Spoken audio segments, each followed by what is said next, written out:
Hello everyone, welcome to the main section of the course, which is Apache Spark. But before talking about Apache Spark, I want to take multiple steps back and want you to introduce with big data processing. I know that you might have heard about big data processing a lot. You might have heard about Hadoop, you might have heard about HDFS, etc. But it is still relevant in the context of Spark.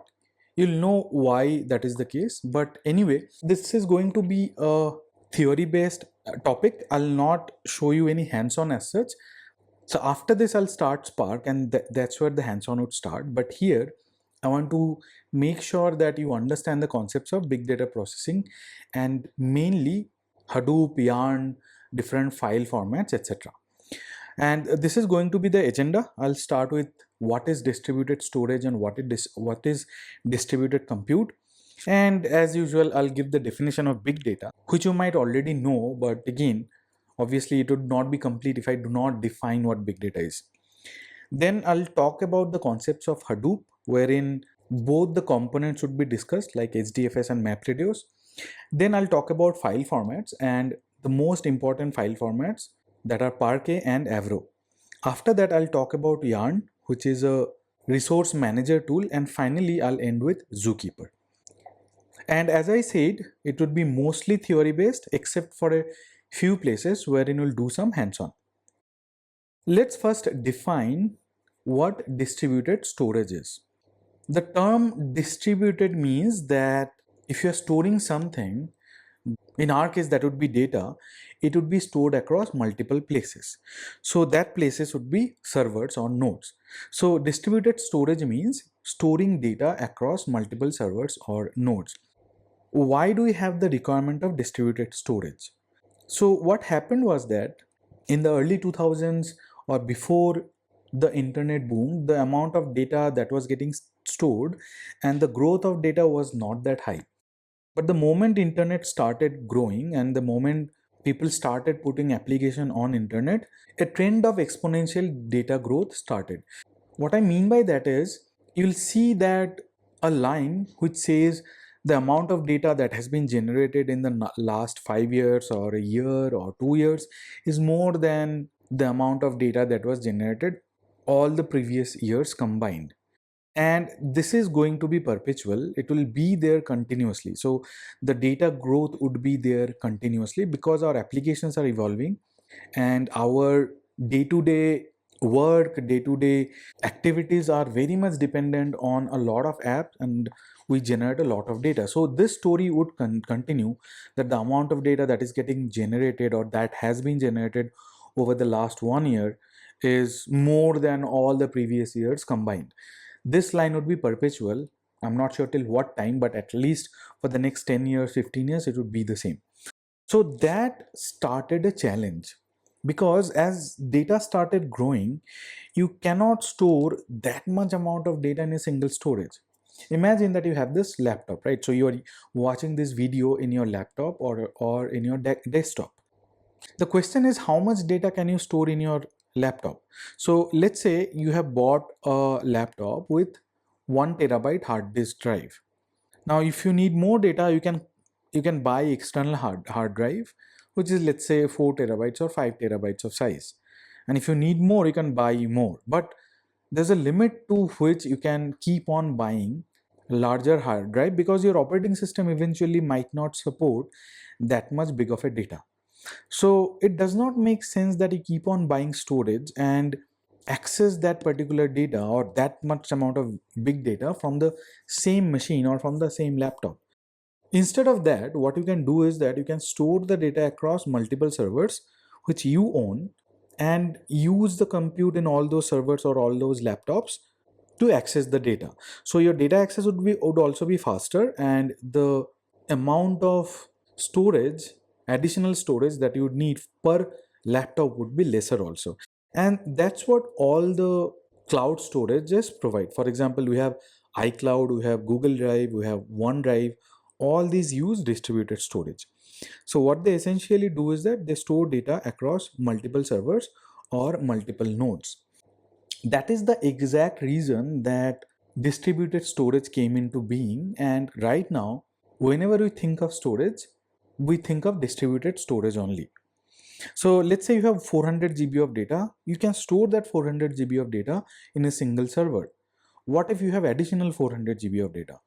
You can still try to store that in a single machine, but let's say it keeps on growing.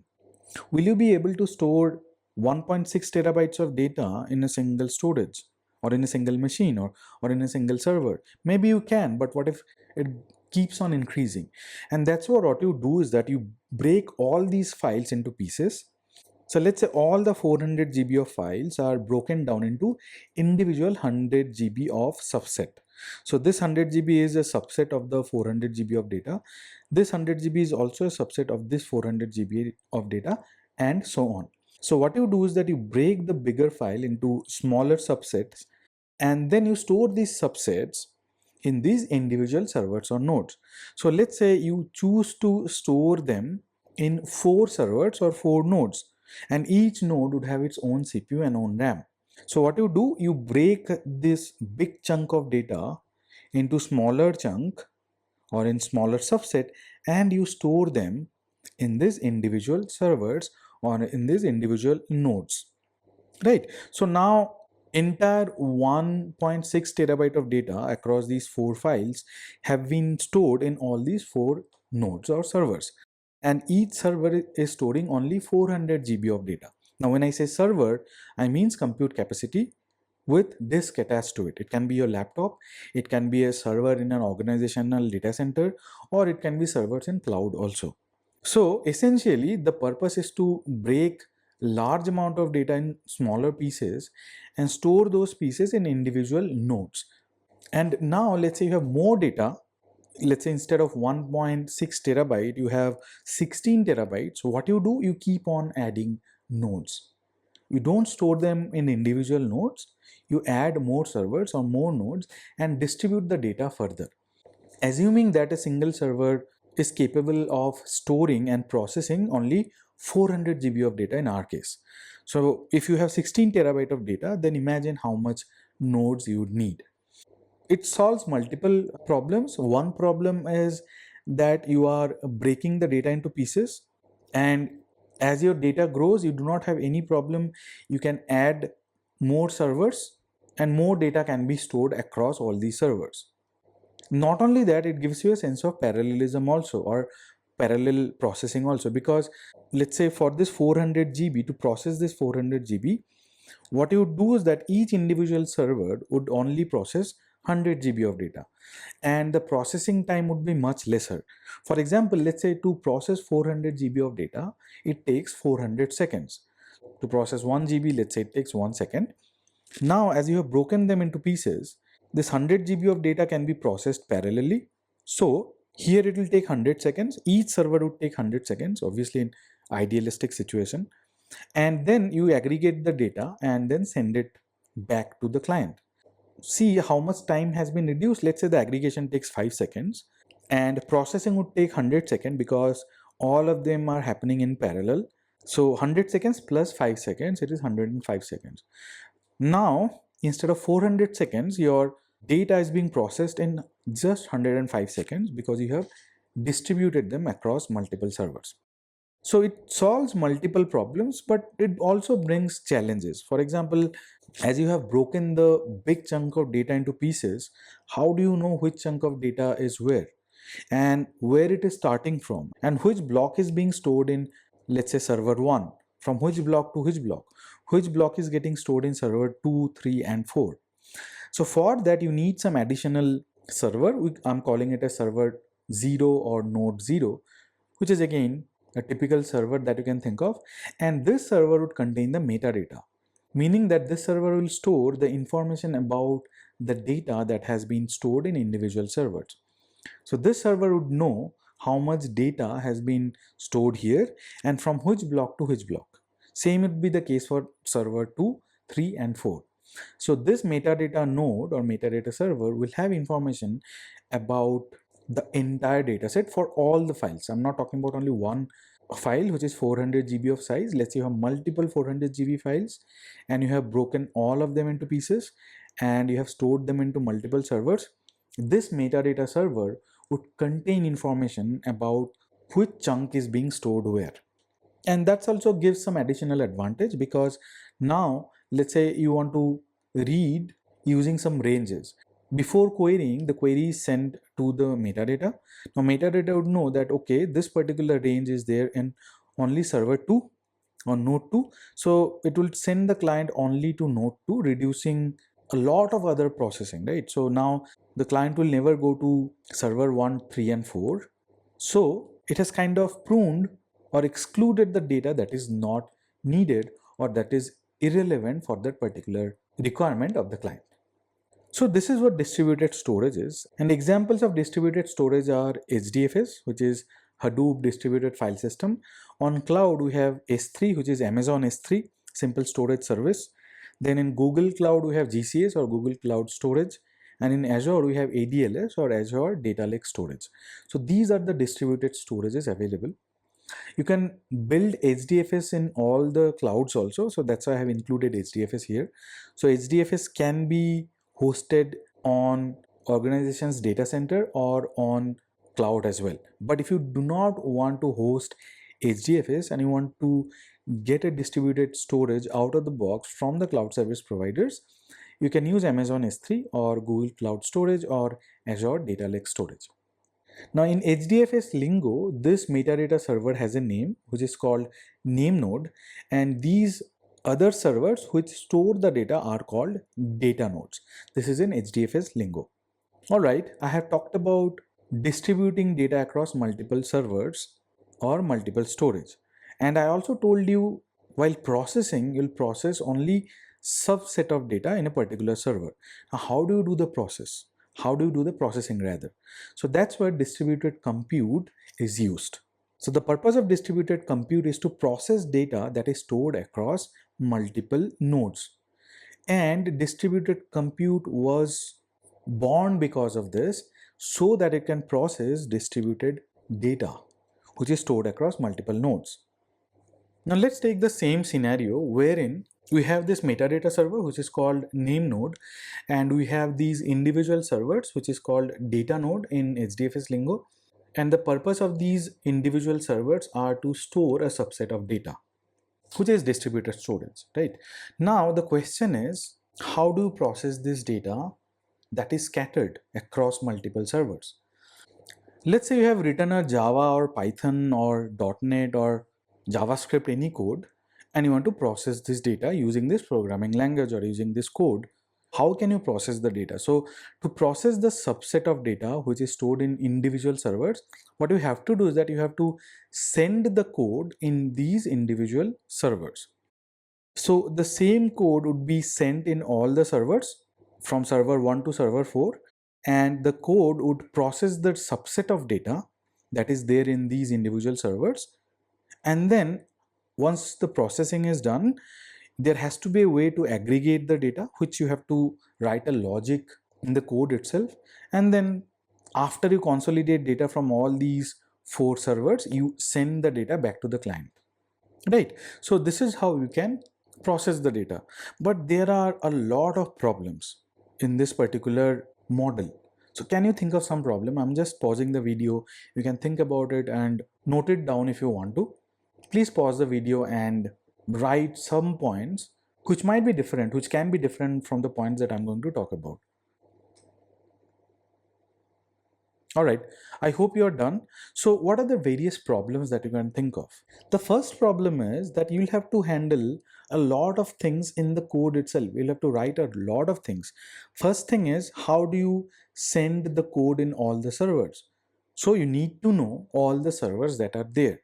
So you need to know what is the IP address of those servers where the data is scattered across. And you have to find a way to communicate with all these servers. So as you can imagine that there are a lot of network traffic going on between the code and these individual nodes. That is the first problem. The second problem is, what if 10 new servers are added or 10 new nodes are added or 3 nodes are removed? So how do you handle those kind of scenarios? So your code should be so dynamic that it can understand, it can discover whenever new servers or new nodes are added or removed. So again, lot of overhead in the code itself. And few other things like this particular code, it does not know from where to where it is going to process. So you need to know the information about the data or subset of data which is available in this particular server. So all these codes, which is the same code actually that you have pushed across all the servers, have to talk to the metadata server also every now and then. Correct. So that is another problem, that you have to write logic in the code itself which will talk to the metadata server to understand what piece of data in the individual servers. Now that logic has to be built also in your code.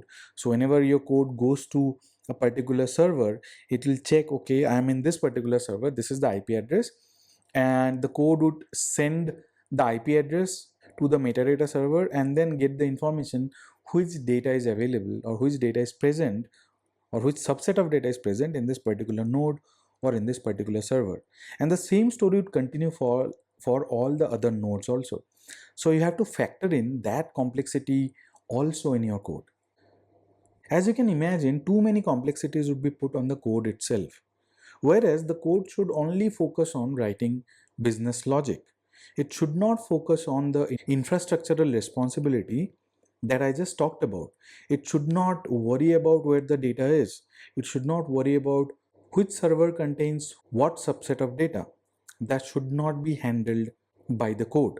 So in this case, what would happen is that your code would contain more of the infrastructural stuff and less of the business logic. Now imagine if your code fails, how difficult it would be to debug the failure. Worst scenario, let's say the code fails in just one or two servers. How do you start it all over again? So many logic has to be built in. The code would become increasingly complex if your distributed storage is complex, right? If you add more servers, it will add more complexity, which does not make sense. Now, what if, let's say there's a framework in which we send the code to the metadata server or the main server, and metadata server takes care of all these things like sending the code to each individual node. Then the code would run in all the individual nodes, do the processing of data, and then the data would be sent to the main server or the metadata server from all the nodes. The metadata server would do the consolidation and send it back to the client. Now just imagine if we put all these infrastructural responsibilities to the metadata node or a set of code or tool which is pre-written, that is called a framework. So what if we put those responsibilities to the framework? So now your life would become much easy because all those infrastructural complexities and nitty-gritties would be handled by the code of the framework. And obviously the code has to run in all the servers. So that's what big data frameworks are for. And the red portion that you see, that is the distributed compute. Now what is happening here is that obviously the business logic would be written by us like developers, and we would submit the code to the framework that is available or the distributed compute framework that is available, and distributed compute framework would take care of all these complexities that I talked about and will not worry about those things. The framework would send the code to individual nodes. The code would do the processing on those individual nodes using data. Once the results are done, it would send the result to the framework, and the framework would send it back to the master node or the metadata node, and from there it would be the result rather would be sent back to the code or the client.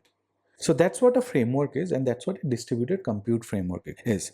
Spark is a distributed compute framework, so is Hadoop, so is Flink, Hive, etc.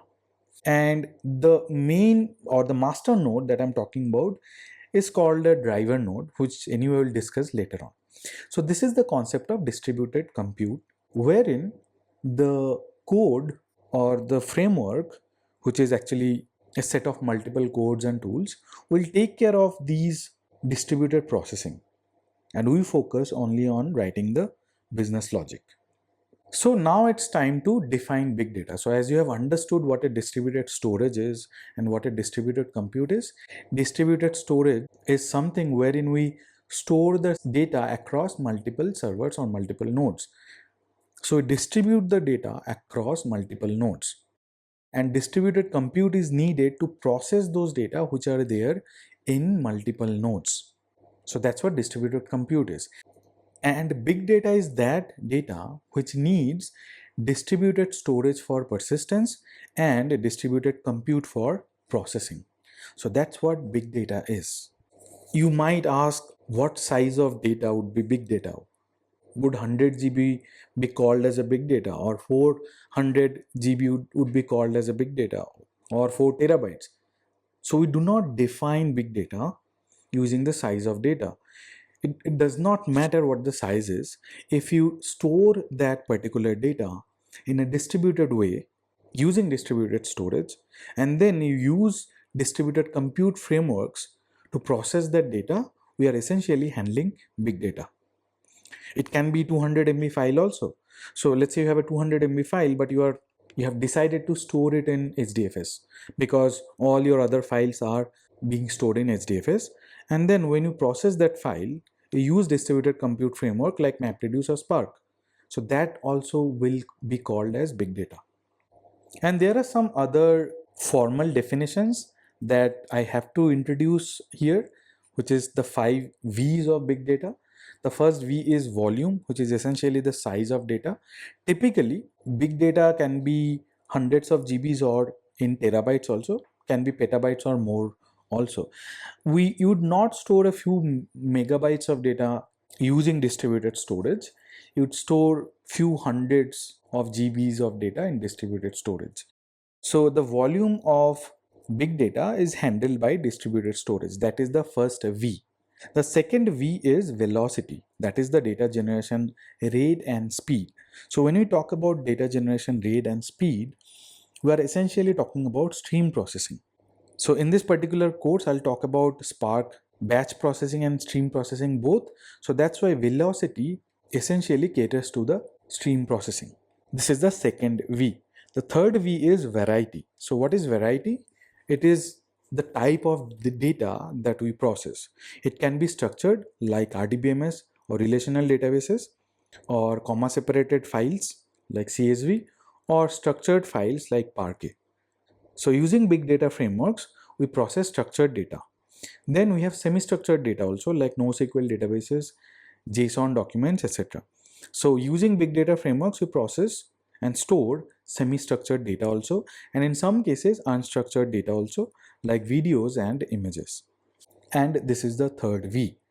The fourth and fifth V are veracity and value. So veracity is the quality of the data, how good the data is.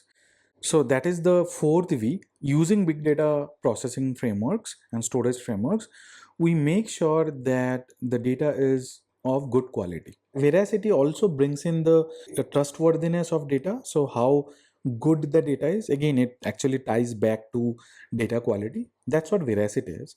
And value means the data that you are processing, will it bring any value to business? Meaning that, can we generate valuable insights using the data that we are processing? And we use tools like Power BI, Tableau, etc., all the reporting tools that you can think of, to find value out of the data that we process. Right, so these are the 5 V's of big data. And what are the various technologies of big data? You might have heard a few when I talked about it. So first one is Apache Spark, which is the topic of this course, along with Kafka. And using Spark, we can do both batch and stream processing. And I'll talk about both batch processing and stream processing using Apache Spark. So this is the first big data technology. In fact, the most famous big data technology or big data processing framework. Then we have Apache Kafka, which is used for streaming ingestion.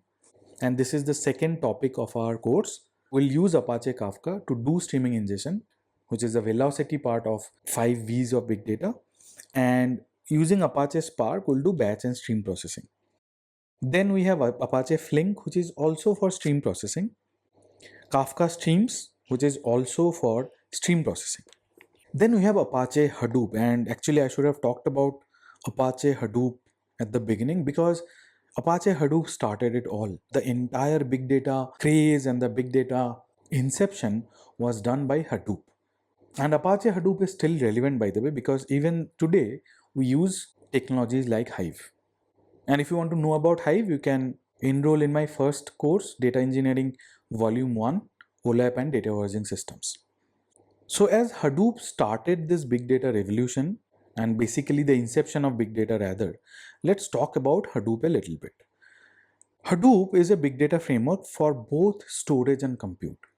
So it's a complete package. Hadoop provides a framework for distributed storage and distributed compute. The distributed storage is known as HDFS or Hadoop Distributed File System, and the distributed compute framework is known as MapReduce. And what happens is that we have the same topology wherein you have multiple servers. We have a master server or metadata server, and then you have other servers. In the distributed storage world, in HDFS lingo, this master server or the metadata server would be called as name node, and these servers where the data or the subset of data are stored would be called as data nodes. So the master server would be the name node and the follower servers would be the data nodes. So this is in distributed storage framework or in HDFS. Now of course we need distributed compute also to process the data. MapReduce provides us that framework. And in MapReduce, this master server is called as resource manager, and all the follower servers are called as node managers. So these are the two different components that is carved out of the same servers. One is for processing and the other one is for storage, both distributed. That's what Hadoop is. Let's talk a little bit more about HDFS. I'll not go into too much of details of how the architecture of HDFS is. We'll do some hands-on on HDFS, by the way. So the first one is input-output operation. So what is input-output operation? There is a terminology that we are going to use a lot in future also. IO operation or input-output operation is actually reading and writing operations. If you are reading from HDFS, that's a read IO. If you are writing to HDFS, that's a write IO. But what happens is that the reads and writes do not happen record by record basis. And it is true for all the storages that you can think of, starting from your laptop till distributed storage. Nowhere the IO or the input output operations happen on a record basis. It happens using something called blocks or IO blocks. If you have gone through the AWS Essentials course, which is an optional prerequisite of this course, you might have seen EBS, and there I have talked about IO in a little bit more detail. Anyway, so the reads and writes happen using blocks, and those are called IO blocks. So let's say you have a block of size 4 KB and you are reading a record of size maybe 100 bytes, and that record is there in that 4 KB block, and you are reading only one record. What would happen when you try to read that record? So it's not that only 100 bytes would be fetched from the disk and then shown to the client. That would not happen.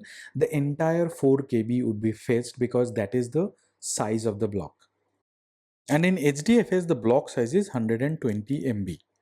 Might sound not too big, but imagine this. So let's say you have a record of size 500 bytes.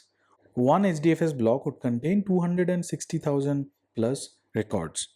Imagine that the record size is 2 KB. One HDFS block would contain 65,000 plus records. That is individual records. So 128 MB is not that small. In operating system, typically the block size is way smaller, maybe in a few kilobytes. It can be 4 kilobyte, 8 kilobyte, 16 kilobyte, etc. But HDFS, as it is a framework, it gives us a block size of 128 MB only, which is configurable, by the way. Now, if you take this to cloud, these are the technologies that are available. We have AWS S3, which is simple storage service. Then we have Google Cloud Storage, Azure Data Lake Storage. These are the distributed storage that are provided by the cloud service providers. I hope you have gone through the S3 video and you might already know that S3 is not just a distributed storage. It gives you a lot of other things also. And same is Google Cloud Storage as well. Okay, so a little bit of more about HDFS, and what happens is that let's say we have these multiple nodes, right? And you are storing these three blocks. First is the orange block, then you have white block and green block. By default, what would happen is that all these blocks would be replicated across all the other nodes. So node 1 contains 3 blocks, node 2 contains one orange block, and node 3 contains another orange block. Now these two blocks are an exact replica of this orange block. Same would be the case for white block and green block also. Now let's say in node 2 we have 3 other blocks, blue, gray and yellow, and the same architecture would continue in this node also. So node 2 is the primary for these 3 blocks, and the other nodes would contain the replica of these blocks. Now the question is why it is done so. The purpose is to give you high availability and durability. So imagine one of the nodes fail, because in HDFS or in distributed storage, any distributed storage for that matter, including the ones in the clouds, the data is distributed across hundreds and even thousands of nodes. And it is highly likely that one or more nodes might go down. So the probability of one node going down out of 1000 nodes is very high. So it should not be the case that if one node is down, your application is not able to read or write data. So that's why the blocks are replicated across multiple nodes. So even if, let's say, server 1 goes down, which is the primary server for orange, white and green blocks, we can get the same from server 2 and server 3 because all these blocks are replicated. Same would be the case for the other three blocks also. Let's say if server 2 goes down, then the yellow, gray and blue blocks will still be available in server 1 and server 2. So this is an additional capability that you get out of the box using distributed storage like HDFS. And if you use cloud storage, you do not have to do any configuration also. These are the things that you get by default. Then we have MapReduce. And I'll spend a little bit more time on MapReduce because this is a little complicated and the concept will extend to Spark also. So pay a little bit more attention in MapReduce because even though it is old, it came along with Hadoop, it is still relevant today because most of the other distributed processing frameworks, if you think about it, has been some or the other evolution of MapReduce framework. So the definition of MapReduce is that it is a framework for distributed computing on big data that is stored on HDFS or other distributed storages. So this is a very important definition and you have to pay very close attention here. The first keyword is framework. So we do not have to write anything for the distributed computing because it is a framework. All the codes are pre-written, all the libraries are already there. What we have to do is that we'll have to just install the package which contains MapReduce. So it is a framework for distributed computing. This is the second important point, that it is a distributed computing framework, not storage. For distributed storage, we have HDFS in the Hadoop world, but MapReduce is the distributed computing that is provided by Hadoop. And this is on big data. And by now you already know what big data is. Data that is stored across multiple servers using distributed storage. The example of distributed data or big data is data that you are storing on HDFS or other distributed storages like AWS S3. So MapReduce is a framework for distributed computing on the data that is stored on distributed storage, right? And MapReduce has two different phases. The first phase is called map task and the second phase is called reduce task. Now let's understand what these individual tasks are.